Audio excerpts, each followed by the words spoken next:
हो गया। हाँ। तो आप दोहराइए सवाल। आपने कहा अपनी बॉडी के पहचानिए सब कुछ है, हाँ वो पहचानने का ही कारण है, वही चीज़ क्या क्या पहचाने, कैसे पहचाने, क्या पहचाने, ये बताइए। हाँ। अब जैसे आपने देखा होगा कि लोगों में गुस्सा बढ़ रहा है, नॉर्मल में बढ़ रहा है। दिल्ली में रोड रेज की घटनाएं बढ़ रही हैं, क्यों बढ़ रही हैं? खान पान, खान पान में ऐसे तत्व। अब उसका रूप जो आपने पूछा वो स्पेसिफिक जवाब ये है कि कैंसर के रोगी का ये प्रमुख लक्षण है जो 5 से 10 साल पहले प्रकट होता है कि उसको एक्स्ट्रा गुस्सा आएगा। और उस रोगी को, रोगी मैं इसलिए बोल रहा हूँ कि वो खुद नहीं पता उसको, हम जान सकते हैं या जो जानकार हैं वो जान सकते हैं। वो लक्षण ये होता है कि उसको खुद ही नहीं पता कि मुझे ये गुस्सा क्यों आया, और बाद में एहसास होता है। एक लक्षण ये, ठीक है, कैंसर का। दूसरा लक्षण ये होता है कि आपको शरीर के किसी पार्ट में, जैसे ये पार्ट है मान लीजिए, इसमें अचानक कुछ सेकंड के लिए ठंडक महसूस हुई और फिर वो गायब हो गई। ये भी इस बात का लक्षण है कि आज से 10 साल बाद ये बॉडी कैंसर की तरफ जा सकती है अगर उपाय उचित नहीं किए गए। तीसरा, अगर आपने कोई ट्रीटमेंट लंबे समय तक लिया हुआ है, फॉर एग्जाम्पल टीबी, तो टीबी के ट्रीटमेंट का अगला स्टेप स्किन डिजीज होता है। अगर किसी के शरीर में चर्म रोग है और वो दवाओं से ठीक नहीं हो रहा है, इट मीन्स कि बॉडी टेंडिंग टुवर्ड्स कैंसर, वो शरीर कैंसर की ओर जा रहा है। ये 3 प्रमुख लक्षण हैं कैंसर को डेवलपमेंट को पहचानने के। और कोई चीज़ इसमें आप डायबिटीज़ का मामले में भी इस तरह का मतलब डायबिटीज़ के लिए ये है कि आपको अचानक कमजोरी महसूस होना शुरू होती है। आपको समझ में नहीं आता कि मैं डल क्यों पड़ा हूँ या पड़ी हूँ, क्या वजह है, और जांच भी नहीं करवाते। तो वो एक प्रमुख संकेत है कि अगर आपके शरीर में अनएक्सप्लेन, अभी थोड़ी देर में करूँगा, अगर आपके शरीर में अनएक्सप्लेन्ड कोई चीज़ इस तरह की हो रही है जिससे आपको कमजोरी महसूस हो रही है, खुजली हो रही है, किसी बॉडी पार्ट में पेन हो रहा है। जैसे बात की जाए अगर किडनी डिजीज की, तो बहुत पहले ये पसली के जस्ट नीचे दोनों तरफ या एक तरफ पेन शुरू होगा।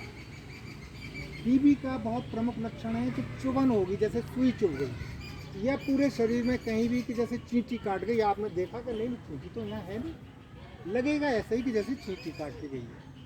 तो ये प्रमुख लक्षण इस बात का है कि बॉडी के जो ब्लड सर्कुलेशन है उसमें कहीं रुकावट आ गई। तो ये जो बड़ी बीमारियां हैं उनके ये छोटे छोटे लक्षण हैं। अगर खुजली है, नहीं जा रही है, तो भी वो इस बात का लक्षण है।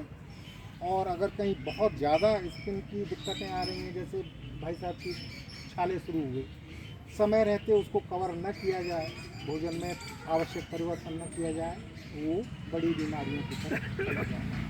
हर एक शरीर के अपने अलग लक्षण हैं, अलग क्रिया हैं, अलग ही रिजल्ट हैं।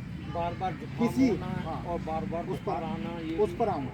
अगर किसी को जुकाम और बुखार हर साल हो रहा है, इसका मतलब ये है कि बॉडी एक्शन में है और वो बॉडी अभी 10 साल सुरक्षित है कैंसर से। अच्छा।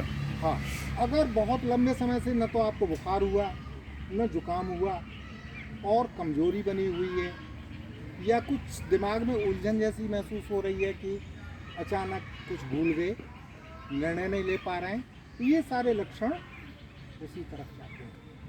अगर आपकी, जैसे बहुत सारे लोगों को मैं कहते सुनता हूँ 50 से ऊपर वालों को, कि हमारा ऐसे हाथ हिट जाता है फिर उसे ऐसे सीधा करना, या रात को सोते सोते पैर हिट गया फिर पैर लंबा करना पड़ता है। तो ये लक्षण इस बात के हैं कि शरीर इज टेंडिंग टुवर्ड्स वो आपका जांग अकड़ जाती पैरालिसिस है, जांग अकड़ जाती है। पैरालिसिस, वो शरीर पैरालिसिस की तरफ जा रहा है। तो ये प्राइमरी लक्षण है। अब बात आती है कि ये तो बता दिया, अब कैसे ठीक रहें, उसको कैसे अवॉइड करें। लक्ष्य तो हमारा वही है कि भाई हमने पहचान लिया कि ये हमारी बॉडी उस तरफ जा रही है, जा सकती है, कैसे रोका जाए। तो एक नॉर्मल मैंने एक डेवलप किया है जो कोरोना के पीरियड में बहुत काम आया। मेरे ग्रुप में मैं उस समय सरकारी नौकरी में तैनात था, तो ग्रुप में लगभग 300 लोग थे। उन 300 लोगों में से किसी को कोरोना नहीं हुआ। अब जो किया वो आज भी प्रासंगिक है। उसमें से कहीं किसी को काढ़ा नहीं दिया गया, कहीं किसी को इस तरह की चीज़ें नहीं बताई गई जो बाद में हुई और लोगों को उनसे दिक्कत भी हुई। मैंने जो किया वो बता रहा हूँ, और जो भाई साहब को बताया ट्रीटमेंट प्रोसीजर वो बताया। सुबह सुबह जगने पर अगर आप 20 ml माने एक बड़ा नींबू, उसका रस ले रहे हैं, 2 गिलास गर्म पानी ले रहे हैं, 20-30 ml एलोवेरा का जूस डाल रहे हैं उसमें, और उसको बड़े आराम से इत्मीनान से बैठ के चाय की तरह पी रहे हैं। तो उसके बाद आपको फ्रेश होने में आसानी रहेगी अगर आप जगते ही फ्रेश नहीं हो रहे। अगर जगते ही फ्रेश भी हो रहे हैं तो भी ये लाभकारी है, इससे नुकसान तो कुछ होना नहीं है। उसके 1-8 घंटे बाद आप चाय पी सकते हैं। अगर आपको चाय की तलब है कोई दिक्कत नहीं है। लोग कहते हैं चाय बहुत बुरी है, लेकिन इसके बाद आप लेंगे चाय तो आप एकदम से फर्स्ट ही चाय ले लोगे तो दिक्कत है, वो टैनिंग करेगी बॉडी में जाके, तमाम तरह के दुष्प्रभाव आप छोड़ेगी। लेकिन अगर आपने पहले बॉडी को साध लिया, जैसे हमारे संस्कार होते हैं ना,